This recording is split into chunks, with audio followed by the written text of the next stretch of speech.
40ಗಿಂತ ಕಡಿಮೆ ಆಯ್ತು ಅಂತಂದ್ರೆ ಪ್ರಿಮೆಚೂರ್ ಓವೇರಿಯನ್ ಫೇಲ್ಯೂರ್ ಇಲ್ಲ ಪ್ರಿಮೆಚೂರ್ ಮೆನೋಪಾಸ್ ಅಂತ ಹೇಳ್ತೀವಿ. ಹೆಣ್ಮಕ್ಳಿಗೆ BP, ಶುಗರ್ ಮತ್ತೆ ಲಿಪಿಡ್ ಪ್ರೊಫೈಲ್ ನಾರ್ಮಲ್ ಇರುತ್ತೆ. ಇನ್ನೊಂದು 10 ವರ್ಷಕ್ಕೆ ಅವರು 60 ವರ್ಷಕ್ಕೆ ಗಂಡು ಮಕ್ಕಳ ತರನೇ ಆಗ್ತಾರೆ.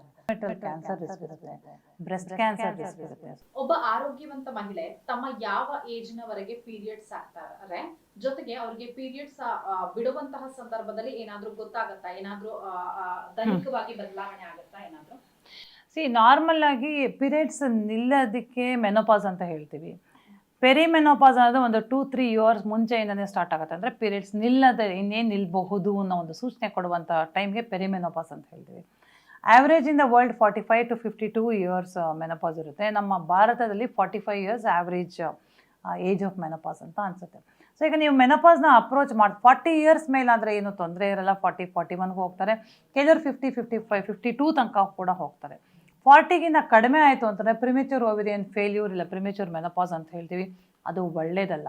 ಯಾಕಂದರೆ ಹೆಣ್ಮಕ್ಳಿಗೆ ಏನು ತಿಂಗಳ ಪೀರಿಯಡ್ಸ್ ಆಗುತ್ತೆ, ಅದರಿಂದ ಒಳ್ಳೆ ಹಾರ್ಮೋನ್ಸ್ ಉತ್ಪತ್ತಿ ಆಗುತ್ತೆ. ಈಸ್ಟ್ರೋಜನ್, ಪ್ರೊಜೆಸ್ಟ್ರಾನ್ ಹಾರ್ಮೋನ್ಸ್ ಇರುತ್ತೆ. ಅದು ಒಳ್ಳೆ ಸಮತೋಲನ ಇಲ್ಲ ಬ್ಯಾಲೆನ್ಸಲ್ಲಿ ಇತ್ತು ಅಂದರೆ ಹೆಣ್ಮಕ್ಳಿಗೆ BP, ಶುಗರ್ ಮತ್ತು ಲಿಪಿಡ್ ಪ್ರೊಫೈಲ್ ನಾರ್ಮಲ್ ಇರುತ್ತೆ. ಹಾರ್ಟ್ ಡಿಸೀಸ್ ಅಲ್ಲ ಹಾರ್ಟ್ ಅಟ್ಯಾಕ್ ಆಗೋ ಸಾಧ್ಯತೆ ತುಂಬ ಕಡಿಮೆ ಇರುತ್ತೆ. ಮೆನ್ಸ್ಟ್ರುಯೇಟಿಂಗ್ ವಿಮೆನ್ ಇಲ್ಲ ಮುಟ್ಟಾಗುವಂಥ ಹೆಂಗಸರಲ್ಲಿ ಹಾರ್ಟ್ ಅಟ್ಯಾಕ್ಸ್ ಭಾಳ ಕಡಿಮೆ ಇರುತ್ತೆ. ಮುಟ್ಟು ನಿಂತ ನಂತರ ಮೆನೋಪಾಸ್ ಆದಮೇಲೆ 50 ಇಯರ್ಸ್ ಆದಮೇಲೆ ಇನ್ನೊಂದು 10 ವರ್ಷಕ್ಕೆ ಅವರು 60 ವರ್ಷಕ್ಕೆ ಗಂಡು ಮಕ್ಳ ಥರನೇ ಆಗಿಬಿಡ್ತಾರೆ. 60 ವರ್ಷದ ಗಂಡಸ್ರ ಥರನೇ ಹೆಣ್ಮಕ್ಳದ್ದು ಪ್ರೊಫೈಲ್ ಸ್ಟಾರ್ಟ್ ಆಗುತ್ತೆ.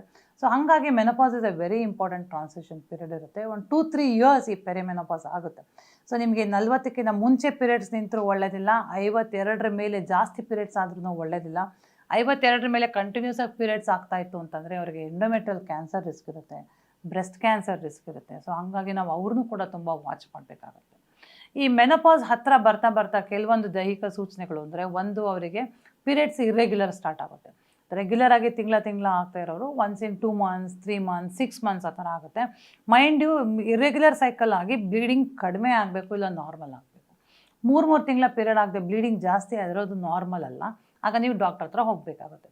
ಸೊ ಇರ್ರೆಗ್ಯುಲರ್ ಪೀರಿಯಡ್ಸ್ ಆಗೋದು, ವೆಯ್ಟ್ ಗೇನ್ ಆಗೋದು, ಮೈನಲ್ಲಿ ಬೆವರಕ್ಕೆ ಸ್ಟಾರ್ಟ್ ಆಗೋದು, ಸಡನ್ನಾಗಿ ಎಲ್ಲ AC-ನಲ್ಲಿ ಕೂತಿರೋ ಸಡನ್ನಾಗಿ ಮೈಯೆಲ್ಲ ಬೆವರು ಬರೋದು, ತುಂಬ ಅನ್ಕಂಫರ್ಟಬಲ್ ಆಗೋದು, ಮೈಯೆಲ್ಲ ಬಿಸಿ ಇಲ್ಲ ಹಾಟ್ ಫ್ಲಶಸ್ ಅಂತ ಹೇಳ್ತೀವಿ, ನಿದ್ದೆ ಡಿಸ್ಟರ್ಬ್ ಆಗೋದು, ಮತ್ತು ಸೆಕ್ಷುವಲ್ ಇಂಟ್ರೆಸ್ಟ್ ಕಡಿಮೆ ಆಗೋದು, ಮತ್ತು ಸೆಕ್ಸ್ ಮಾಡುವಾಗ ಒಂದು ಸಮಸ್ಯೆಗಳಾಗೋದು, ಡ್ರೈನೆಸ್ ಆಗೋದು, ಮತ್ತು ಯೂರಿನರಿ ಸಿಂಪ್ಟಮ್ಸ್ ಇರುತ್ತೆ, ಪದೇ ಯೂರಿನ್ ಹೋಗಬೇಕು, ಯೂರಿನ್ ಕಂಟ್ರೋಲ್ ಬರಲ್ಲ. ಈ ಥರ ಕೆಲವೊಂದು ಸೂಚನೆಗಳು ಮೆನೋಪಾಸ್ ಟೈಮ್ನಲ್ಲಿ ಸ್ಟಾರ್ಟ್ ಆಗ್ಬೋದು.